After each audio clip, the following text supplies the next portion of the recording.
इतना कमजोर प्रधानमंत्री आज तक नहीं। प्रधानमंत्री जिसने कार्यभार प्रधानमंत्री का संभाला वो अपने नाम पे एक क्रिकेट स्टेडियम कर अपने अहमदाबाद में जो स्टेडियम बड़ा है, जो वर्ल्ड का कहते हैं सबसे नंबर 1 स्टेडियम है, तो आपने उसको सरदार पटेल, तो एक तो आप कहते हैं हम सरदार पटेल के लिए बहुत श्रद्धा रखते हैं और सरदार पटेल का नाम हटा के आपने अपने नाम कर दिया। योगी आदित्यनाथ ने विज्ञापन दिए हैं ना, मेरे ख्याल किसी मुख्यमंत्री ने नहीं दिया। योगी आदित्यनाथ वही यूपी में कर रहे हैं जो मोदी जी सेंटर में कर रहे हैं। इन लोगों को पता नहीं क्या मजा आता है अपनी सेल्फ प्रमोशन। अपने ये बताइए कितना करोड़ों रुपया, अरबों रुपया अपनी सेल्फ प्रमोशन में लगा है। अगर यही पैसा जनता की वेलफेयर में लगाया जाता तो जनता का जो है लाभ होना प्रधानमंत्री नरेंद्र मोदी जी को मिला के। इतना कमजोर प्रधानमंत्री आज तक इन्होंने अभी तक अपनी जुबान से बोला ही नहीं है कि चीन जो है हमारी जमीन पे बैठा है। और एक तो उन्होंने लद्दाख में हमारी 2000 किलोमीटर जमीन ली। अब ये भी पता लगा है कि अरुणाचल प्रदेश का एक गांव है जिसमें उन्होंने 100 लोगों को बता दिया है 4 किलोमीटर हमारी टेरिटरी में अंदर। और प्रधानमंत्री की तरफ से या मोदी सरकार की तरफ से इस पे कोई बयान इलेक्शंस का नाम सुनते ही ये सोच समझ आता है कि भाई जो आम जनता के लिए काम करेगा, आम जनता उनको वोट करेगी और आम जनता के वोट से ही पता चलेगा कि आपका आने वाला फ्यूचर क्या है। पिछले चंद सालों की अगर बात करें तो लगातार इसमें बाजी मार रही है बीजेपी, पर दोबारा अब कुछ रिजल्ट्स अनाउंस हुए। उन कुछ रिजल्ट्स में ये बात क्लियर होती हुई नजर आई कि कांग्रेस को लोग प्यार कर रहे हैं और बीजेपी को नहीं, ऐसा लोगों का कहना है। पर क्या ऐसा है, क्या ऐसा नहीं है? जो हिमाचल में कैंपेन कर रहे थे अब वो जानने की कोशिश करते हैं, क्योंकि वो हमें असल में बताएंगे कि क्या हिमाचल प्रदेश का असल में कुछ वैसा ही अंदाजा था या क्या हो गया, कैसे हो गया, ये सुफड़ा साफ कैसे हो गया, अब ये जानने की कोशिश करते हैं। और उसके बाद अचानक से पेट्रोल के रेट्स में भी कुछ इफेक्ट जरूर पड़ा है, उस पर बात करते हैं। कैप्टन डाबरी से मेरे साथ मौजूद है, बातचीत करते हैं। सर पहले तो आपका बहुत बहुत स्वागत है। धन्यवाद। मैं हिमाचल प्रदेश में था जी। हालांकि मुझे केवल वहाँ पे 4 दिन का ही समय मिला क्योंकि मैं ये 50th एनिवर्सरी मना रहा हूँ ना 71 वॉर की जी। तो मुझे 4 दिन का समय मिला, लेकिन मैं और जगह नहीं जा सका। मैं मंडी पार्लियामेंट कॉन्स्टिट्यूंसी में गया वहाँ पे और मैंने देखा कि जनता जो है बहुत ज़्यादा नाराज़ है बीजेपी से जी। और उसका मुख्य कारण था पेट्रोल, डीजल, कुकिंग गैस की जो इतनी कीमतें बढ़ती चली जा रही थी। बल्कि जिस दिन इलेक्शन भी था उस दिन भी वृद्धि हो गई। तो लोगों में एक बहुत गुस्सा था। पेट्रोल, डीजल और कुकिंग गैस के अलावा जो जनरल प्राइस राइज है, फल ले लीजिए, सब्जियां ले लीजिए, सरसों का तेल ले लीजिए, दालें ले लीजिए, उन सब में भी इतनी ज़्यादा वृद्धि हो गई है। और अगर आप तुलना करें जब कांग्रेस सरकार थी डॉक्टर मनमोहन सिंह जी की 2014 तक, और 2014 के आंकड़े आप ले लीजिए और आज के आंकड़े ले लीजिए, उसमें बहुत ज़्यादा फ़र्क है। तो ये गुस्सा निकाला है बीजेपी के खिलाफ जो है वहाँ के इलेक्टोरेट ने। जो वोटर थे उन्होंने बीजेपी को इसलिए वोट नहीं दिया क्योंकि उनको गुस्सा था बीजेपी के खिलाफ। आपको लगता है क्योंकि इलेक्शंस का कहीं ना कहीं बिगुल जम्मू कश्मीर में भी आने को है, कभी भी फूका जा सकता है, क्योंकि डिलिमिटेशन, ये भी बात बोल दी गई है, डिलिमिटेशन जैसे ही होता है जम्मू कश्मीर में भी इलेक्शंस होंगे। क्या आपको लगता है यहाँ पर फिर क्या होगा, क्योंकि हिमाचल प्रदेश जम्मू कश्मीर से कुछ ज़्यादा दूर नहीं और इलेक्शंस अभी जम्मू कश्मीर में तो कब आते हैं चुनाव ये अभी पता नहीं है, किसी को नहीं मालूम। लेकिन जम्मू कश्मीर से पहले 5 राज्यों में चुनाव आने वाले हैं जी। और हिमाचल प्रदेश के जिस तरह से रिजल्ट आए हैं, जिस तरह से राजस्थान में रिजल्ट आए हैं, जिस तरह में कर्नाटका में भी कांग्रेस को 1 सीट मिली है, मध्य प्रदेश में भी कांग्रेस को 1 सीट मिली है। वो गढ़ है, मध्य प्रदेश जो है बीजेपी का गढ़ माना जाता है, लेकिन वहाँ भी कांग्रेस को 1 सीट मिल गई है। लेकिन हिमाचल के जो संकेत है वो बड़े साफ हैं कि अब जो है भारतीय जनता पार्टी का जो है समय वो पूरा हो चुका है। और मुझे पूरा यकीन है कि यूपी में जो है योगी आदित्यनाथ की सरकार कभी इसकी वापसी नहीं होने वाली है, इसी पर ही आने वाली हाँ, तो मैं आपको बता रहा हूँ यूपी के हैं और यूपी के इलेक्शंस में ये कहीं ना कहीं, क्योंकि एक यूपी एक ऐसी जगह माना जा सकता है कि हाँ जी यहाँ से जो निकल के सामने आया, क्योंकि काफी ज्यादा लोग जो सीएम, अगर बात की जाए पीएम, काफी वहां से निकलते हैं यूपी से। और क्या आपको लगता है कि यूपी का कुछ इफेक्ट पड़ेगा? अगर कांग्रेस वहाँ से आती है, कोई और पॉलिटिकल पार्टी वहाँ से आती है, तो बीजेपी का काफ़ी इफेक्ट पड़ेगा? देखिए, यूपी में बहुत बुरा हाल है। ये लोग विज्ञापन देते रहते हैं, और जितने योगी आदित्यनाथ ने विज्ञापन दिए हैं ना, मेरे ख्याल किसी मुख्यमंत्री ने नहीं दिए होंगे। अब जहाँ पे उनका कोई लेन देन नहीं है, मैं नागालैंड भी गया हूँ, क्योंकि मैं हर जगह ट्रैवल कर रहा हूँ। मैं नागालैंड भी गया हूँ, मैं तमिलनाडु भी गया हूँ, मैं आंध्र प्रदेश भी गया हूँ। जहाँ जाइए वहाँ पे फुल पेज के एडवर्टीजमेंट योगी आदित्यनाथ की। अरे उन स्टेट्स को क्या लेना है?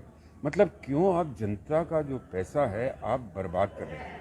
और ये सवाल योगी आदित्यनाथ से हर पार्टी को पूछना चाहिए। जब चुनाव तो प्रचार तो शुरू हो ही गया है, कि आपने ये बताइए कितना करोड़ों रुपया, अरबों रुपया अपनी सेल्फ प्रमोशन में लगा दिया जी। अगर यही पैसा जनता की वेलफेयर में लगाया जाता तो जनता का जो है कुछ लाभ होना था, कुछ प्रदेश का निर्माण होना था। आपने इतना धन जो है, जो देश की जनता का धन है, जो वहाँ की गरीब जनता का धन है, आपने अपने सेल्फ प्रमोशन में लगा दिया। क्योंकि योगी आदित्यनाथ वही यूपी में कर रहे हैं जो मोदी जी सेंटर में कर रहे हैं। इन लोगों को पता नहीं क्या मज़ा आता है अपनी सेल्फ प्रमोशन में, क्या मिल जाता है। और आप मुझे बताइए, ये जो लगाते हैं, स्टैच्यूज लगाते हैं या नाम बदलते हैं, इनसे क्या जनता का क्या बेनिफिट होता है? आपको पैसा लगाना है तो आप जनता के कार्यों में लगाए ना, जिस तरह से कांग्रेस सरकार लगाती है। कांग्रेस ने कभी ऐसा नहीं करा, जिस तरह से कभी इतने विज्ञापन नहीं दिए, कभी इतने उन्होंने स्टैच्यूज नहीं बनाए, ये नहीं करा। स्टेडियम का आपने नाम बना, आप सरदार पटेल की बात करते हैं, और गुजरात में आपने अहमदाबाद में जो स्टेडियम बड़ा है, जो वर्ल्ड का कहते हैं सबसे नंबर 1 स्टेडियम है, तो आपने उसको सरदार पटेल, एक तो आप कहते हैं हम सरदार पटेल के लिए बहुत श्रद्धा रखते हैं, और सरदार पटेल का नाम हटा के आपने अपने नाम कर दिया। और ये पहली बार ऐसा हुआ है, ये हिंदुस्तान में आज तक नहीं हुआ है कि एक प्रधानमंत्री जिसने कार्यभार प्रधानमंत्री का संभाला वो अपने नाम पे एक क्रिकेट स्टेडियम कर दे। इसलिए क्या दर्शाता है, क्या दर्शाता है? सर, एक चीज़ राहुल गांधी भी लगातार बोलते हुए नजर आ रहे हैं, जो इस समय लद्दाख में हो रहा है।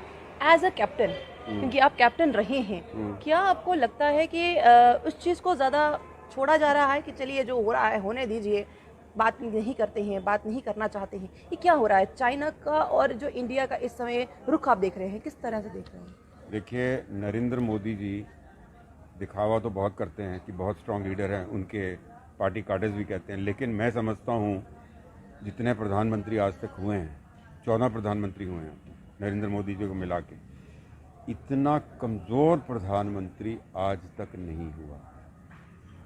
इन्होंने अभी तक अपनी ज़ुबान से बोला ही नहीं है कि चीन जो है हमारी ज़मीन पे बैठा हुआ है जी। और एक तो उन्होंने लद्दाख में हमारी 2000 स्क्वायर किलोमीटर ज़मीन ले ली। अब ये भी पता लगा है कि अरुणाचल प्रदेश का एक गांव है जिसमें उन्होंने 100 लोगों को बसा दिया है, 4 किलोमीटर हमारी टेरिटरी में अंदर है, और प्रधानमंत्री की तरफ से या मोदी सरकार की तरफ से इस पर कोई बयान नहीं आया। हम जानना चाहेंगे मोदी सरकार से क्या वो उपाय कर रही है, क्या उनकी मिलिट्री स्ट्रैटेजी है, क्या उनकी डिप्लोमेटिक स्ट्रैटेजी है। आप चीन को लद्दाख से और अरुणाचल से कैसे हटाएंगे? कम से कम आप देश को बताइए तो सही कि क्या हो रहा है। आप इसको एज अ कैप्टन, क्योंकि मैंने कहा एज अ पॉलिटिशियन अब बात ना करके, एज अ कैप्टन, क्योंकि आपने आर्मी में टाइम दिया है, एज अ कैप्टन किस तरह से देखते हैं? क्या आपको लगता है क्या स्ट्रैटेजी होनी चाहिए थी जो अभी नहीं निभाई जा रही है? हमने क्या है, सबसे कमी हमारी है कि सरकार में कोई इच्छा शक्ति नहीं है, विल पावर नहीं है जी। विल पावर नहीं है। अगर आप में इच्छा शक्ति है तो आप पहले जो है डिप्लोमेटिक एफर्ट्स करिए, डिप्लोमेटिक एफर्ट्स करिए, और डिप्लोमेटिक एफर्ट्स अगर सक्सीड नहीं होते तो आपको मिलिटरीली मूव करना होगा, आपको मिलिटरीली मूव करना होगा, आपको फिजिकली उनको हटाना होगा। तो उसके लिए बड़ी हिम्मत चाहिए, उसके लिए बहुत हिम्मत चाहिए। कहते हैं कि हमने आर्मी को ओपन हैंड दे दिया है, आर्मी जो करना चाहे कर सकती है। नहीं, तो आर्मी को आप ऑर्डर दीजिए ना। आर्मी अपने आप तो काम, क्या आपने आर्मी को ऑर्डर दे दिया है कि ये जो अरुणाचल में आके बैठ गए हैं अंदर आके, या आर्मी को आपने ईस्टर्न लद्दाख में ऑर्डर दे दिया कि आप इनको विकेट करिए? अभी तो आर्मी को ऑर्डर नहीं दिया। तो हम ये नहीं कह रहे हैं कि आप आर्मी को एकदम ऑर्डर दे दीजिए, आप पहले डिप्लोमेटिक एफर्ट्स करिए, आप उनसे बातचीत तो करिए कि आप कैसे आ गए, और अगर वो फेल हो जाती है डिप्लोमेसी तो आप मिलिटरीली कुछ करिए, उसके अलावा क्या रहे? आप उनको बैठने देंगे क्या? अब सर, आखिरी सवाल, जम्मू कश्मीर में क्या आप देखते हैं कि आने, क्योंकि यूपी इलेक्शन अब अलग अलग इलेक्शंस होने वाले हैं, यहाँ पे भी होंगे, किस तरह से देखते हैं कि आने वाले समय में यहाँ पर, क्योंकि कैंपेनिंग आपको भी यहाँ पे आना ही पड़ेगा करने के लिए, तो किस तरह से देखते हैं कि यहाँ पर क्या होगा, क्या हो सकता है, कांग्रेस का किस तरह से देखते हैं? हिमाचल प्रदेश में नतीजे आए हैं उससे तो यह संकेत मिलता है कि जब भी यहाँ पे चुनाव होगा, यहाँ पे जम्मू रीजन में, कश्मीर में तो उनको कुछ मिलने नहीं वाला, जम्मू रीजन में भी इनका सफाया हो जाएगा, मुझे इसमें कोई शक नहीं, क्योंकि अब लोग जो हैं इनके खिलाफ हो चुके हैं। बहुत बहुत शुक्रिया सर। तो यहाँ पर ये बात हो रही है कि जो हो रहा है गलत हो रहा है।